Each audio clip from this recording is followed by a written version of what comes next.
Hi friends, welcome to news pocket. మన దేశ జాతీయ భద్రతా సలహాదారు అజిత్ దోవల్ తాజాగా కొన్ని కీలక వ్యాఖ్యలు చేశారు. ముఖ్యంగా యువతను ఉద్దేశించి ఆయన చేసిన ప్రసంగంలో మన దేశ చరిత్రను మనం మర్చిపోతూ ఉన్నాం. మన దేశ చరిత్రను ఒక్కసారి పరిశీలిస్తే చాలా దురాక్రమణలు అండ్ మనపై దౌర్జన్యాలు ఇలాంటివి అనేకం జరిగాయి. మన దేశ సివిలైజేషన్ను నాశనం చేసే విధంగా గతంలో అనేక దేవాలయాల ధ్వంసం సైతం జరిగింది. సో వాటన్నిటినీ కూడా యువత గుర్తుపెట్టుకోవాల్సిన అవసరం ఎంతైనా ఉంది. మనం ఎప్పుడైతే మన చరిత్రను మర్చిపోతామో అప్పుడే మన దేశం సివిలైజేషన్ను అసలు నిర్మించుకోలేం. చరిత్రను గుర్తుపెట్టుకున్నప్పుడు మాత్రమే సివిలైజేషన్ నిర్మాణం చాలా పకడ్బందీగా జరుగుతుంది. అంతేకాకుండా మనకు గతంలో చరిత్రలో జరిగిన అనేక దురాక్రమణాలకు ప్రతీకారం మనం ఇప్పుడు తీర్చుకోవాల్సిన సమయం ఆసన్నమైంది. ఈ ప్రతీకారం అనేది మనలో లేకపోతే ఖచ్చితంగా మనం భవిష్యత్ తరాలకు ఒక వీక్ సివిలైజేషన్ను అందించిన పరిస్థితి ఏర్పడుతుంది అని కూడా అజిత్ దోవల్ కొన్ని కీలక వ్యాఖ్యలు చేశారు. అయితే దోవల్ ఎందుకు ఈ విధంగా మాట్లాడారు, దీంట్లో అంతరార్థం ఏమిటి అనే విషయాలను మనం ఈ వీడియోలో తెలుసుకుందాం. అంతకంటే ముందు ఈ ఛానల్లో ఇంతకు ముందు వరకు సెల్ ఫోన్ క్లారిటీతో వీడియోలు వచ్చాయి.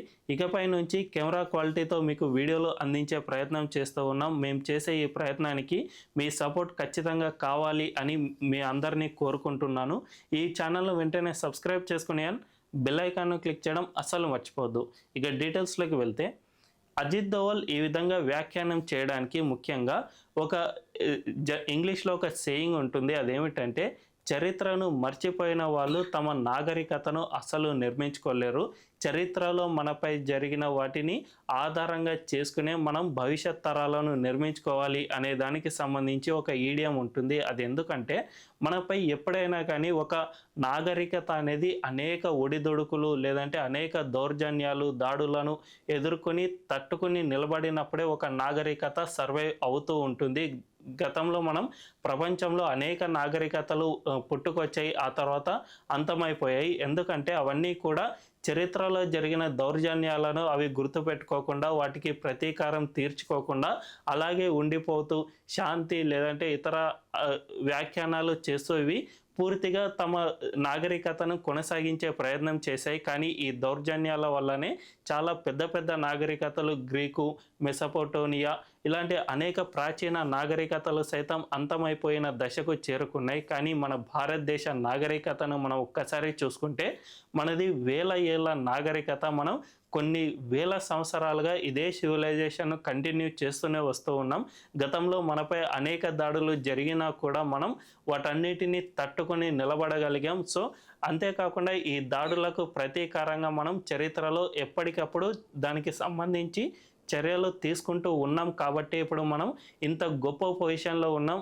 కానీ ఇప్పుడు పరిస్థితిని ఒక్కసారి మనం గమనిస్తే ఆ ప్రతీకారం అనేది మనలో ఇప్పుడు కనిపించడం లేదు అని స్పష్టంగా అర్థమవుతుంది. దీన్ని అజిత్ దోవల్ చాలా క్లియర్గా తేల్చి చెప్పారు. అదేమిటంటే ప్రస్తుతం మన విద్యార్థులు లేదంటే యువత లేకపోతే మనకు కాస్త పెద్దవాళ్ళను మనం ఒక్కసారి గమనిస్తూ ఉంటే మన చరిత్రకు సంబంధించిన పూర్తి ఆధారాలు అండ్ పూర్తిగా ఇన్ఫర్మేషన్ అనేది మనలో ఎవరికి తెలియదనే చెప్పుకోవాలి. ముఖ్యంగా మనం చరిత్ర పుస్తకాలను ఒక్కసారి పరిశీలన చేస్తే అందులో ఎక్కువగా మొఘలుల దండయాత్రలు ఇవే ఎక్కువగా కనిపిస్తాయి. కానీ మన దేశ రాజులైన శివాజీ లేదంటే మహారాణా ప్రతాప్ వీళ్ళ గురించిన ప్రస్తావన ఎక్కువగా కనిపించదు. చరిత్రలో ఎక్కువగా అక్బరు, బీర్బలు, ఔరంగజేబు వీళ్ళు ఏమేమి చేశారు, ఏ విధంగా ఈ తాజ్మహల్ ఎలాంటి కట్టడాలను కట్టాడు ఇలాంటివి మాత్రమే మనకు కనిపిస్తూ ఉంటాయి. కానీ శివాజీ ఎంత గొప్పగా పరిపాలన చేశారు ఇలాంటివి మనకు ఎక్కడ మన చరిత్ర పుటల్లో కనిపించవు. అంతేకాకుండా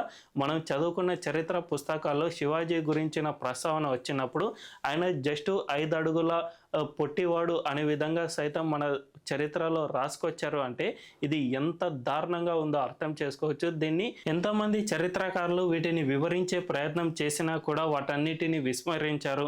మన దేశానికి మొట్టమొదట స్వతంత్రం వచ్చిన తర్వాత జవహర్లాల్ నెహ్రూ ప్రభుత్వం మాత్రం కాంగ్రెస్ ఉండేది. కానీ ఇటు ఐడియాలజికల్ ప్రభుత్వం మాత్రం మొత్తంగా కమ్యూనిస్టులు క్యాప్చర్ చేసేశారు. ఆ సమయంలోనే రొమిల్లా థాపర్, ఇర్ఫాన్ హబీబ్ ఇలాంటి వాళ్ళంతా కూడా మన చరిత్రను పూర్తిగా వక్రీకరణ చేస్తూ మన పుస్తకాలను రాసుకొచ్చారు.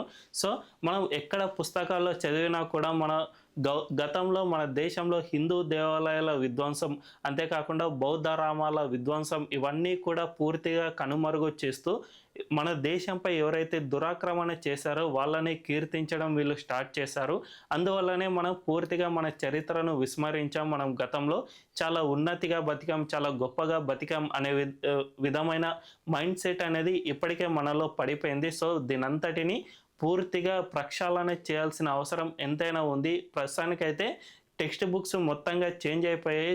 ఇక వచ్చే ఏడాది టెక్స్ట్ బుక్ మొత్తంగా మన దేశ రాజులకు అండ్ మన దేశ సంస్కృతికి సంబంధించిన పాఠ్య పుస్తకాలే ఎక్కువగా ఉంటాయని చెప్పుకోవచ్చు. కానీ ఇంకా మన దేశంలోని యువత దీనిపై పూర్తిగా అవేర్నెస్ అనేది తెచ్చుకోవడం లేదు. ఇప్పటికీ కూడా మనలో చాలా అంటే చాలా దాడులు, ఘర్షణలు ఇలాంటివి జరుగుతూ ఉన్నాయి. వీటన్నిటి పట్ల అవగాహన తెచ్చుకున్నప్పుడు మాత్రమే మనం మన సివిలైజేషన్ను నిలబెట్టుకోగలుగుతాం.